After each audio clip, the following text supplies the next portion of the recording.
Okay, so to start, we're gonna tie our bowline knot. So you'll want to have about 2 feet of cord, and I pinch this is our tag end. This is the main line. This continues on. So pinch the main line a little bit higher than the tag end. Take your tag end, wrap it around your finger once, and then what you want to do is slide your middle finger out. So and then pinch and hold that. This is going to become your knot. Then you'll take your tag end, you'll push that up through that loop you just made. This is going to be the loop that we use. So you'll push that up through the hole, and then you'll go back behind your main line, and then you'll push that through the middle of that knot, that loop that you made, and then hold the tag end here and this part here, this loop, with your other hand, and then grab your main line, pull it tight. And you'll know you did it right when you pull on it, you try to move the knot, and the knot does not move at all. So that is your bowline knot. So then here's your bowline knot that you just tied, and you're gonna wrap it around the tree. You'll need some help to do this, obviously. And so I like to keep the bowline on the left side because then I can pull from the right. So what you're gonna do is you're gonna take, this is your bowline, here's your, we'll call this your tag end now because there's nothing tied to it. You're gonna take a bite of it. So what that means is you just overlap it once and you hold on to it like this. You'll take that bite and you'll push it through the bowline knot that you just made. And you can get it kind of close to being ready to pull tight. And then this loop here, that bite that you push through your bowline knot, you'll take a stick that we'll give to you and you'll just push that through like that. And then you'll want to hold on to the stick and then just pull your tag end here, pull it to the side. And then you can pull it real tight if you want to, but now what's cool is you can walk away from this and it'll stay right there. So you'll have your bowline, which is being held to the tree, if you want to call it like that, because your tag end, there's a bite taken out of it. I'll do that again because it's real quick. So here's your bowline knot that you just tied, and you'll have a bite of your tag end like this. You'll take your tag end bite, push it through the bowline knot, kind of get it about eye level of the students, so that they can help you with this. You can shrink it down some so it's a little bit less that you got to pull. And you'll take your stick, you'll push it through that bite, not through your bowline knot, through the bite.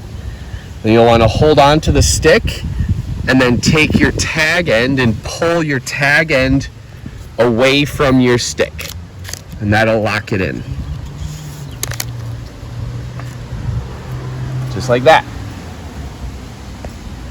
And the purpose of that is just to keep it from falling down off the tree. Yep. All right, so here's your bowline tied up tight to the tree with your stick.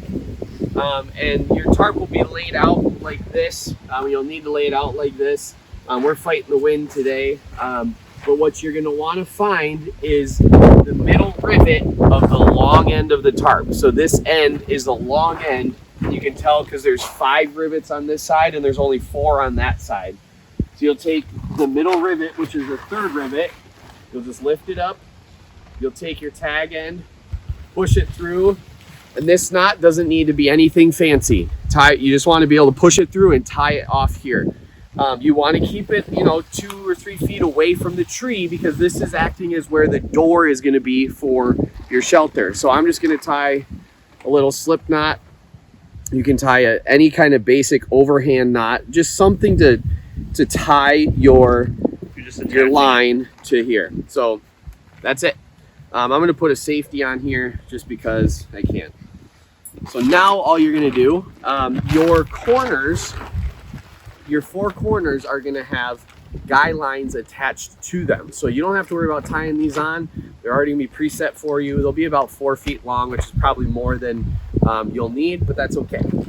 So then you're going to take one of the corners and I would start on the front ones because this is already anchored to the tree, so it's not going anywhere. Even in the wind, it's not going anywhere. And you'll just start pulling it back away. Okay, so we're going to do the clover hitch knot here to tie our guy lines to the stake. So what I like to do is have my main line coming from behind me with my tag end coming forward, okay? Main line is going behind me, tag end's going away from me. Take your main line, place it on top of your stake. Then I pinch here so I can see it. So you're gonna wrap it once around. You're gonna go on the right side, go back up over with your tag end. And now you're gonna take the tag end and go on the left side of your main line, but you wanna leave a little gap there so that you can take that tag end and then push it. This is my bum thumb, sorry. Push it into that loop and then just pull both ends tight, slide it up. And then now what you can do is find about where it's fairly tight and then just stake it to the ground like that. And then you'll do that on all 4 corners. All right, so we're gonna modify what we did here. We're actually gonna add an extra guy line for you right in the middle here. So what you're gonna, the order of how you're gonna do it, you'll start with the same thing up top, you know, tying the bowline knot, putting all that, tying it to the tarp, but then you're gonna come back here to this middle one and you'll pull it taut to where it's straight and then put your clover hitch on the stake that to the ground. And then you'll go up to the front 2 clover hitch, stake those down, and then come back to the very back corner too. So it'll look something similar to this. And then what we have figured out is you have to kind of move and adjust it. You know, the front corners give you the pitch of the opening to get a nice tall opening. And then the back corners give you the plow. And that's like protection from the back end. Is that right? Yeah. So you just kind of adjust it till you get somewhat of like that plow kind of look.